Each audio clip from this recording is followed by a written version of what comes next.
All right, we are live now.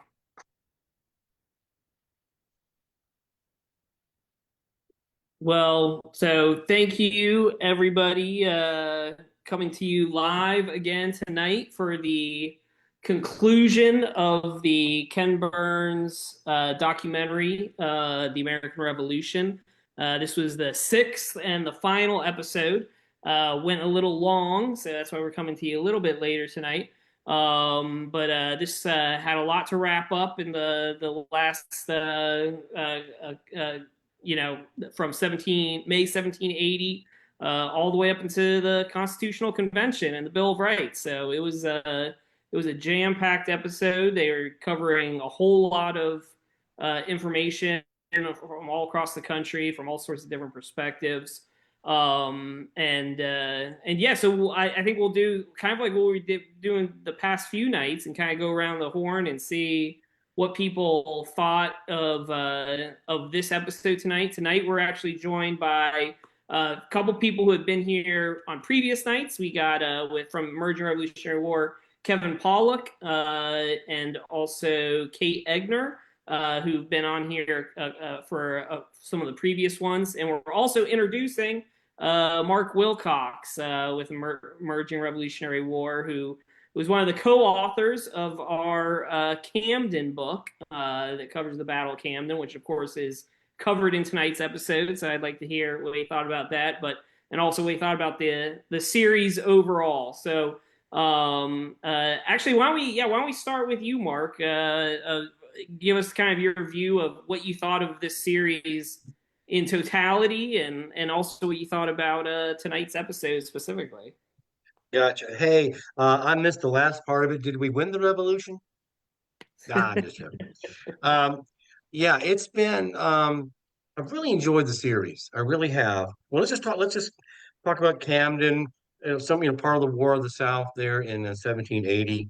Um, and with so much to have to cover, I realized that the production team really couldn't get into the details that we're used to because we're hardcore historians and we want to drill down a little bit deeper, right?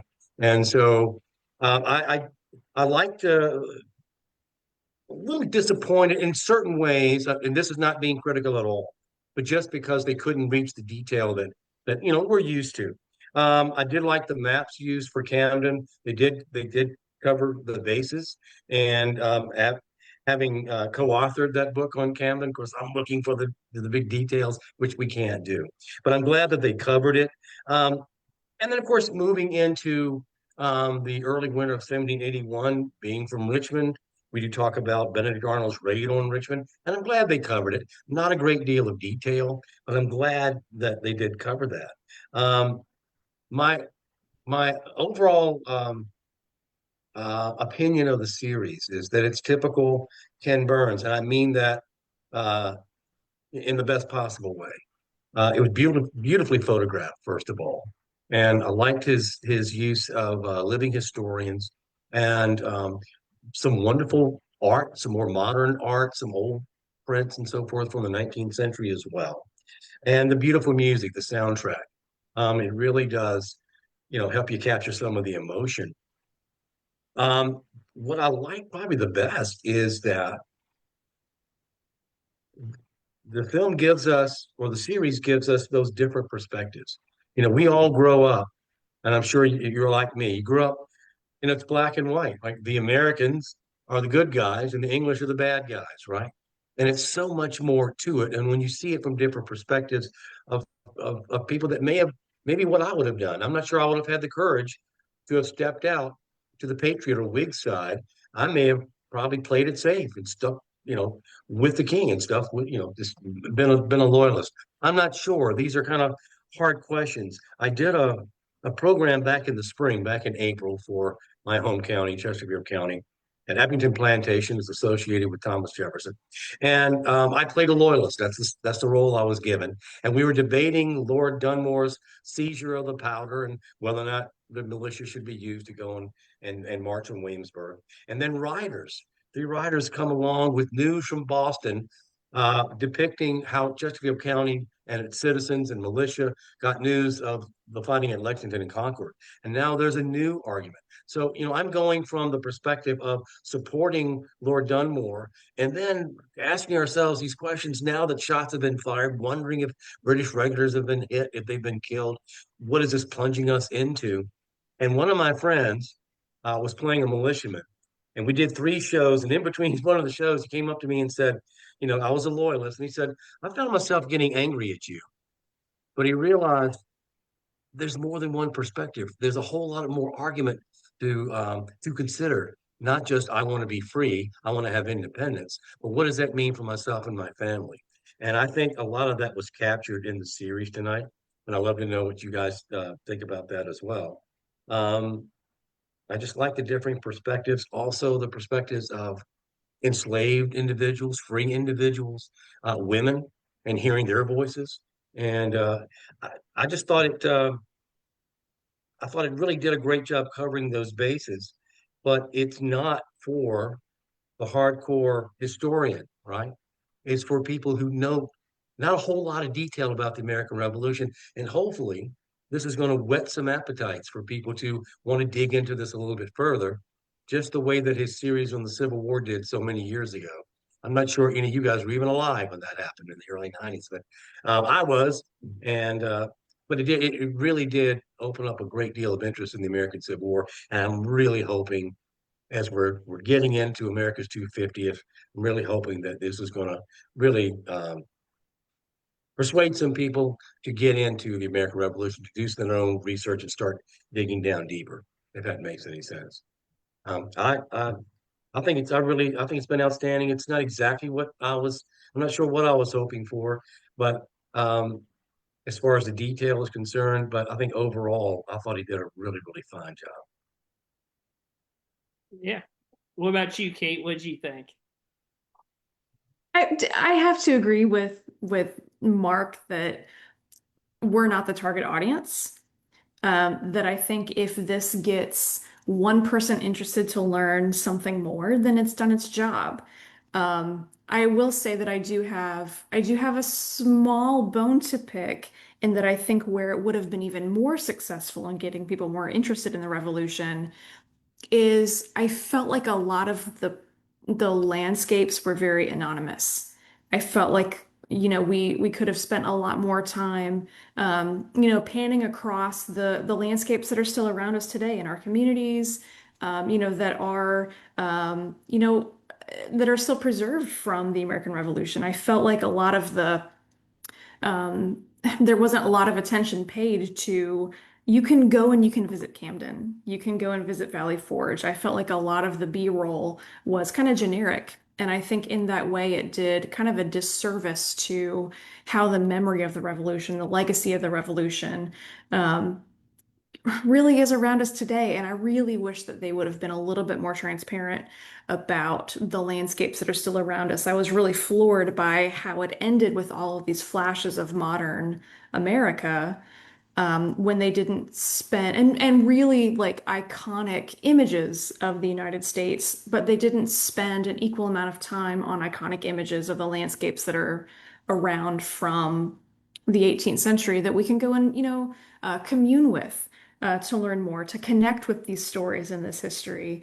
So I was a little disappointed in that. There were some interesting inclusions tonight that I was excited about, and there were some things that I was really frustrated that got left out. But again, to Mark's point, um, it's 6 episodes, and they have to pick and choose with what's going to fill, their narrative. So. They spent a lot more time, I think, on the Southern campaign than I was expecting. I was really nervous last night when we got to, where did we end last night? At Charleston. And I thought, oh no, we have 2 hours, and how are we going to spend it in the final episode? So there really was a lot more detail in this episode than I thought there was going to be. I was really interested that Benjamin Rush got the last word. I'm curious to hear what Mark has to say about that. But yeah, I think overall, I'm gonna have to let it marinate a little bit more. I want to watch it again. I want to watch it again without taking notes. I want to sit and enjoy it as well. So Yeah, man, those are great. insights there. What about you, Kevin? What did you think? Yeah, I'm definitely gonna have to rewatch it. I agree with Kate on that. It is a lot to take in over 6 consecutive nights, especially as Rob Orison has already pointed out, for somebody like me that's usually in bed by 10. But it was, I think, visually very appealing. I liked a lot of the maps, especially in tonight's episode with Yorktown. Especially, I thought that was a nice component of a lot of the episodes that dealt with, or the parts of the episodes that dealt with military campaigns. But yeah, I hope. I mean, we can sit here and nitpick it a lot, but it's great to see 12 hours covering the American Revolution, which is Yeah. probably more than pretty much any other documentary or any other television series would dedicate to this important time period in American history. So hopefully it does get people out to some of the sites. Hopefully they'll probably sitting on their phones while watching the documentary, hopefully looking at these sites that they can go and visit that have to deal with the revolution. I agree with you, Kate. I was kind of disappointed in a lot of the B-roll footage could have been filmed in my backyard, it seemed like, or really anywhere. And I think that was an opportunity that was ultimately missed. Um, but overall, I think and hope that it did the whole series did what it was supposed to do, and that's get people interested. And I think just talking to some people kind of in the wider history world over the past few days, it seems like it has at least stirred up conversations and an interest, which is good. Yeah, no, it's definitely getting a lot of attention, and you're right. I mean, having a 12-hour a deep dive into the Revolutionary War in general, and for many people, this is going to be, you know, if past is any precedent, this is going to be a touchstone cultural thing where people are going to remember some of the names and some of the stories and tie it directly to this documentary. This might be for many school children the only look into the American Revolution when they are shown a documentary. This is probably going to be the one they're shown. So there is, in some sense, there's a huge responsibility on this documentary to get it right and to inspire those people to want to learn more about it. And I agree with all of your comments about the series overall and in this episode. Kate, to your point specifically about like the showing the locations, because I throughout the series I've reserved comment on that specific thing because thinking back on his Civil War documentary, I know he really has tried to not show modern America. It's like a time capsule where you can learn about these things in that time capsule. So I was surprised at the end when they kind of show, the state house with cars driving around, and then it's part of me is like, well, whoa, what, are you going to show Brooklyn and Charleston and because all these battlefields now, many of them are developed over, and many of them are people live on, and people don't realize the significance of the places they're at. So I think you're right. I think there's a real I think there could have been a missed opportunity where they could have really highlighted that more. But like I said, I thought they were just going to try and maintain the illusion that this was all kind of in a time capsule. But I do think it does, because I wonder how many people realize that a lot of these places that are tied to these battles are like I said, right around the corner from where they are, and they can learn about it. This particular episode, my opinion, I had very high hopes for it. So I was somewhat critical of this particular episode just because it had so much to do. Like I mentioned, this episode in particular ran long and I gotta say, the last 10, 15 minutes seemed extremely rushed, where they were covering essentially like 15 years in just 10 or 15 minutes. And it goes back to what we were saying in some of the other talks of like, well, you're gonna have to cut other stuff out in order to squeeze all this whole story in. And my biggest criticism of the, and I'm looking at the comments, and folks are talking about all sorts of stuff they're missing. I will point out, I thought it was great. They did cover Kings Mountain and cow pens. Guilford Courthouse got like just a quick blip. I really thought they could have done more with that. No race to the Dan. I mean, that wasn't even really mentioned. Yeah, people talking about the Mohawk Valley in the 1780s not mentioned. So yeah, so they were kind of, and even the Southern campaign, like you said, Kate, they did cover it. But it was really kind of like, hey, and then Francis Marion got one line, and And then I they, love they alluded to, I wish they would have just come out to say the swamp fox. There's part of me that really wants the narration to kind of just, break the fourth wall and be like, okay, you've yeah, seen The Patriot.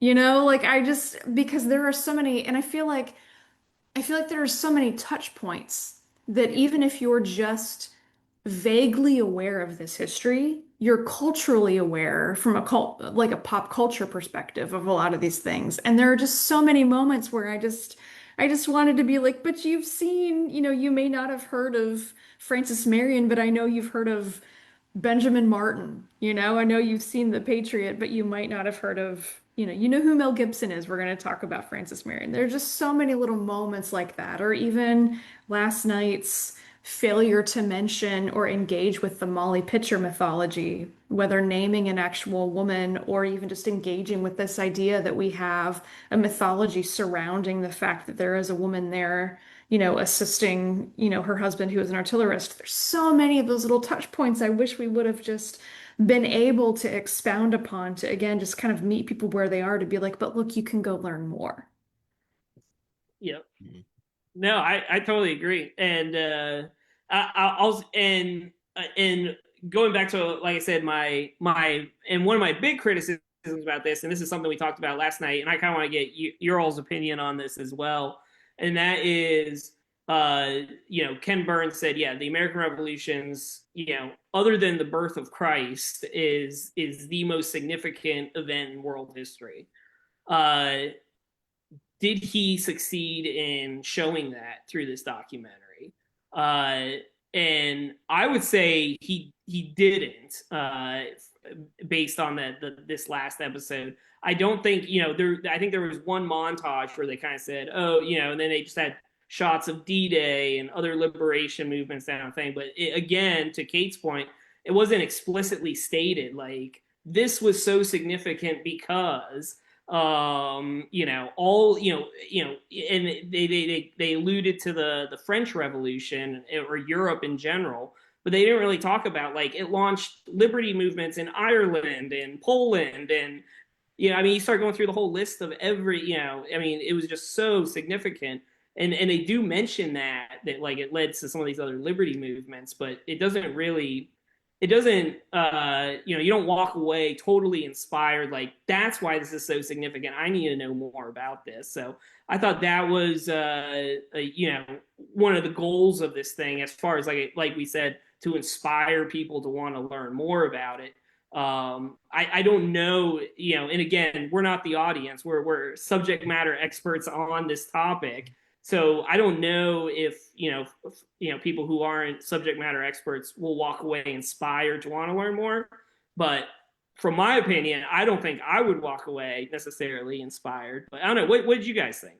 Yeah, I agree with you, Mark, that the montage where it talked about the different liberation movements and the different ways, sort of the legacy of the American Revolution, I thought that would have been a great ending to the series. And instead it was there and then it kept going for 15 more minutes. Now, I'm no filmmaker, that's familiar with pacing and stories and whatnot, but I just thought there was a sort of odd choice where they seem to really be building toward, this is why this matters and this is why it's such a critical and important event in human history, and they kind of built toward it and then just went away from it completely at the end, which I thought was an odd choice. And yeah, I agree with you. I don't think it quite.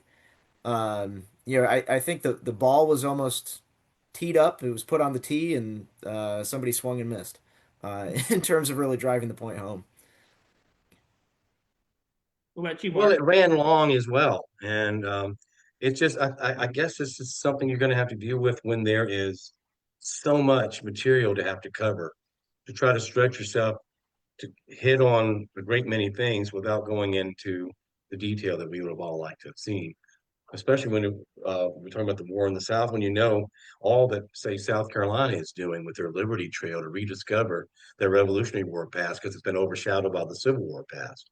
And there's a lot of great things being done and battlefields being developed there. So, yeah, it would have been, I agree, Kate, it would have been nice to have gotten a better view of those sites that still exist. You can be in the space. And it would have been nice to have seen some more of that. That's true. Can I add on to I think another I'm not saying it's a flaw, but I think it's a missed opportunity, kind of playing off of what I've heard people say over the past week, the differences between, and Ken Burns has done a lot of documentaries, but I think, the one that's kind of in the zeitgeist more than anything else is his Civil War documentary. And we've been talking so much this week about the use of images and illustrations for the American Revolution and how this was such a different type of documentary for Ken Burns because he doesn't have, what he had with the Civil War documentary, and that's all of the daguerreotypes, all of the photographs of people from the Civil War. And and I've been kind of quietly biding my time to mention this, and I finally have I have an in for that tonight because we did see one photograph tonight of Isaac Jefferson. And Mhm. I've been waiting to find out if we were going to see more because there are dozens of 19th century images, photographs of people who were alive during the American Revolution, who lived long enough to have their photos taken. There are some great books. I think there's volume one and volume two of a book called The Last Muster, and it's a compilation of a lot of these 19th century images of many of the people whose voices we heard over the course of the week. And I've been waiting to see their photographs because I think that if you're talking to a Ken Burns audience, we're waiting for that human connection. And I think human connection really comes when you're looking at, not to harken back to Bunker Hill here, but it comes when you look at the whites of someone's eyes. And I think that that human connection can be lost on a lot of people if you just look at portraits or or these grand kind of romanticized paintings of an event. But these actual photographs exist. Sarah Osborne Benjamin would have been a wonderful photograph to bring out today. We heard just one line of her pension application, and in the 1850s, early 1850s, she has a photograph. It's her as a very old woman, of course, but you see the actual woman who was there talking to Washington at Yorktown. There's a photograph of Joseph Plum Martin. There's a great photo, 19th century photo of him and his wife. Nicholas Veeder is my favorite, in front of his museum of the American Revolution with his Liberty flag. And I feel like that is such a missed opportunity to remind us that these people really are like you and me. There are photographs that exist. We can look at we can meet their gaze. We can look at their eyes and realize that we're not so different. 250 years, separates us. We still have human experience, and I think that that really comes when you can actually look at someone and not kind of imagine what they look like in a portrait. So I've been waiting to kind of been waiting to make that point. And I'm glad that we saw Isaac Jefferson tonight. I just wish we would have seen more because we've just been waiting. We've been waiting for that imagery. And I just wish we would have had more of it. I so hope that we would see photos of veterans, kind of Uh, at the end. And Yeah, I was to your exact point. I was shocked because I was thinking the exact same thing. I mean, you go to the American Revolution Museum in Yorktown, go Philadelphia, to Yorktown. Philadelphia. I mean that is a huge part of the exhibitry. So there's no way they didn't know these photos were there, and the fact that they didn't use. I mean, yeah, other than the one, I mean, the fact that they had a bunch of them they could have really looked at. And I mean, there's the great one too in in New York with the guy with the Liberty flag. Nicholas Veeder at Yes, yeah, Schenectady. yeah. Yep. And I mean, there's just like those are really compelling images, especially when they're wearing their old He's uniform. wearing his uniform and he's got his musket and he's got the Liberty flag and he's looking at you like I love him.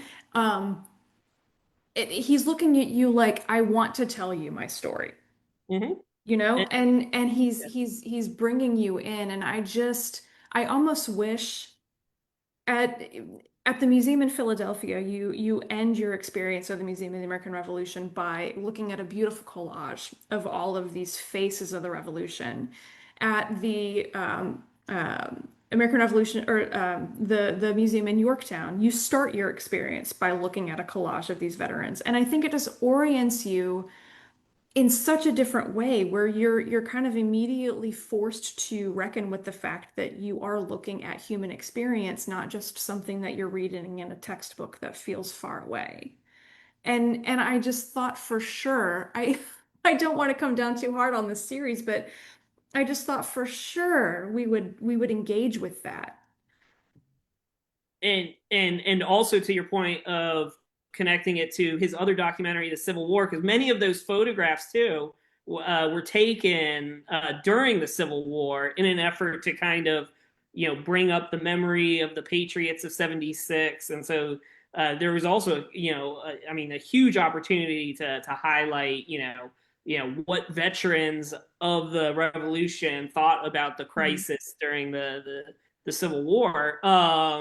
So no, I totally agree with you, and yeah, I was shocked that they didn't include that in the series, and you're right, and I think that also goes into also there was again they need I think they needed to have another episode that really delved into all of this, but then also the whole memory of the war and the like as you mentioned the veterans and what their lives were like. I mean, we really didn't get into. I mean, throughout the series, they kept saying like, "Oh, they were being promised land, and they wanted to go west," and then they never really kind of tied that up by saying like how many of them basically settled what is today the Midwest and everything were all settled by Revolutionary War Mhm. veterans.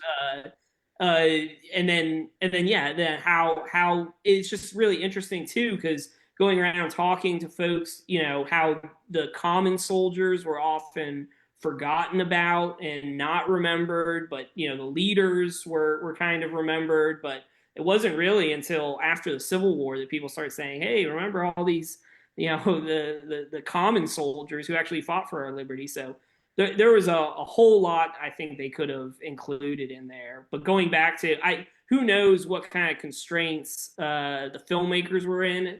But again, as we were saying the other night, what kind of decisions were making around the table and how they were making the decisions on what got cut in order to produce the documentary they made. But yeah, no, I agree. I would love to see some veterans photographs, but Well, especially when you realize that so many of these guys did live to a time when they could have their photographs taken. And mhm. reminded me of Ken Burns' series on Lewis and Clark, which I really enjoyed. And this is the time when he's using the art in 19th century images because there weren't photographs. But at the end of it, when you're wrapping it up, what happened to the members of the Corps of Discovery? There are at least a couple of photographs of at least two of the members of the Corps of Discovery much later in life. And yeah, I agree that it's very, very intriguing. And with Revolutionary War veterans, so many of them exist. So many of those images Mhm. exist. That's very, very true. And to But I your think point, this gives, sorry. I'm sorry, I think as most of us are public historians, or a lot of us are, it gives us an opportunity now to perhaps share some of those photographs with people who are are interested in what's the continuing story here. We've got that opportunity, I think. Yeah, no, I liked, and that was also the ending of, and even the beginning of the episode, it said, from May 1780 to onward. And part of that Benjamin Rush quote about whether, the revolution is over or not. And again, they kind of just kind of leave that. They don't really, go much in depth on that. One quote I am surprised they didn't include was John Adams' quote to posterity about because so much of this documentary was about the sacrifice and just how bloody and awful it was for many of the people who had to live through it. But John Adams has a great quote in 1777 where he talks about posterity. You'll never know what it cost the present generation to preserve your freedom. If you don't make a good use of it, I shall repent in heaven I took any of the pains to try and preserve it. Which I think, that's just a powerful quote as far as, people from that time period talking to the people today. That this is what your country, your freedom, your liberty cost us. Make a good use of it. So I've always been inspired by that, and I was kind of waiting to see if they're gonna drop that in there. They didn't, but we'll just have to see. Maybe the next Revolutionary War documentary they do. Maybe they'll do that. Any other I know went late, so we'll go around, I guess, one more time and just see if anybody has any other final thoughts on this episode or the series in general. Any other final thoughts? I'll just say real quick, since it was addressed in the comments, I saw people mentioning it and kind of jumps off what Kate was saying with the connection that we felt and talking about feeling inspired, and comparing it to Ken Burns' Civil War. And of course, that was, 30 years ago, so who knows how this is going to age. But people were talking about the soundtrack, and I didn't think there was anything much memorable about it, and I think that could have been used in a way to create more of a powerful connection between the viewer and some of the events that we're talking about. I mean, was it just me, or did it seem like there were different renditions of Amazing Grace played for the last 30 minutes of the episode, which I thought was odd.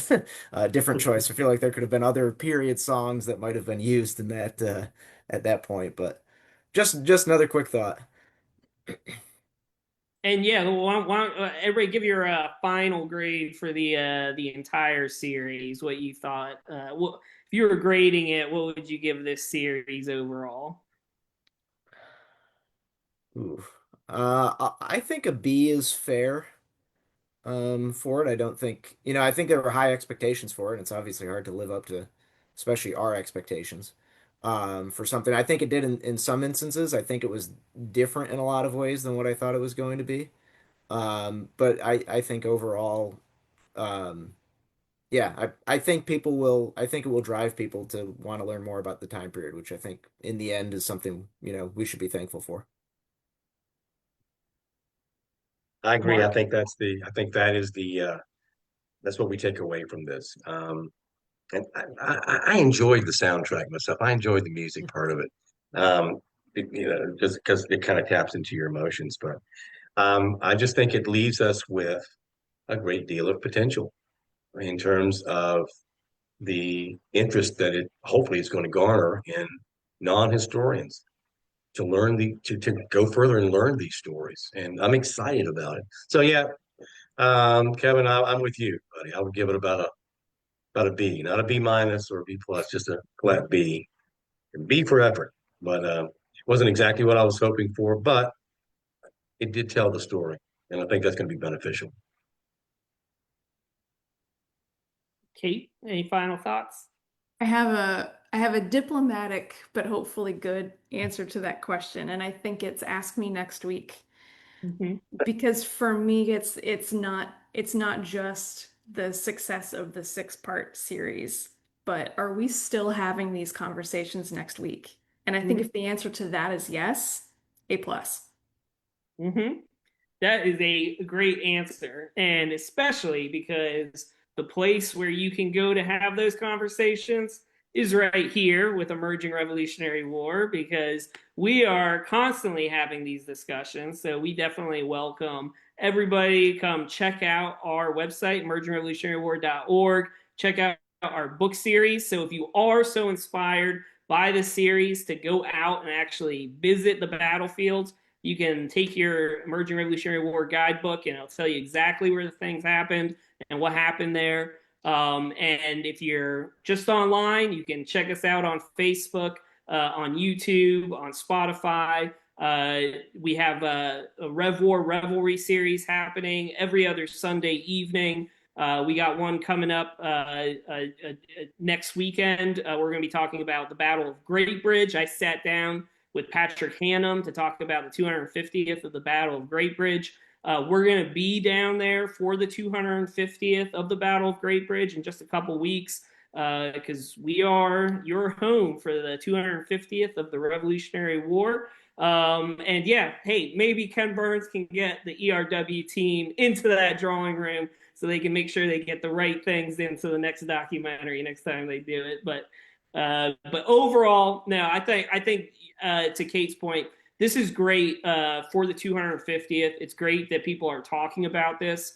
And yeah, I hope to see the conversation continue. And like I said, I think this is going to be a touch point for folks in the future, especially over the next year as people keep talking about the 250th. And I hope people realize from this documentary that the 250th is more than just 1776, and it's more than just Philadelphia. That it was this huge, massive military war that impacted people's lives all across the world.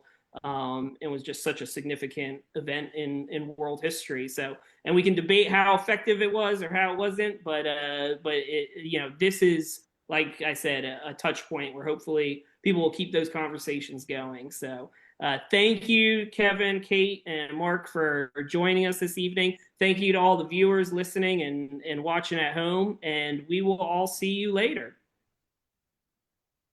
Thanks, everybody.